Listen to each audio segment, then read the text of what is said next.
কারো ঘর ভাঙা এই কাজটা আমার একদমই পছন্দের না, সে মানুষ হোক বা অন্য কোনো প্রাণী। একটা ঘর বাঁধতে কতটা ভালোবাসা পরিশ্রম লাগে যারা ঘর বাঁধে তারা জানে। বলতে পারো আজ আমি বাধ্য হয়ে কোনো প্রাণীর ঘর ভাঙছি। শুধু ঘর ভাঙছি তা নয়, আমি তাদেরকেও মেরে দিচ্ছি। ওদেরকে যদি আমি না মারি ওরা সবাই মিলে আমাদের তিনজনকে মেরে দেবে। সত্যি কথা বলতে কি, ওরা এত বিষাক্ত জেনেও আমি ওদেরকে এতদিন মারিনি। কিছুদিন আগে আমি এই বোলতাগুলোকে তাড়িয়ে দিয়েছিলাম, কিন্তু আমার ভুল হয়েছিল এটাই, বাসাটা রেখে দিয়েছিলাম, বাসাটা আমার ভাঙা হয়েছিল না। তাই তাড়িয়ে দেওয়ার পর ওরা আবারও ফিরে এসে ওই বাসাতে বংশ বিস্তার করছে। তাই আমি ভাবলাম আর রাখা যাবে না, ওদেরকে এবার মারতেই হবে। আর বলতা মারার সব থেকে ভালো উপায় আমার কাছে সার্ফ জল। তাই আমি একটু সার্ফ জল গুলে দিলাম আর ওদের গায়ে ছিটিয়ে দিলাম, ওরা বাস শেষ হয়ে গেল।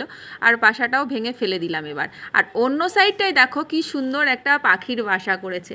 এই পাখির বাসার মধ্যে দেখলাম দুটো ডিম আছে, তবে পাখিটাকে আমি কখনো আসতে যেতে দেখিনি, তবে ডিম দুটো যেহেতু আছে ভাবলাম হয়তো আছে, তো আমি ভাঙলাম না, ওটাকে রেখে দিলাম। আমি অতটাও নির্দয় নই। বলতার কামড় কে কে খেয়েছো? আমি কিন্তু বেশ কয়েকবার খেয়েছি।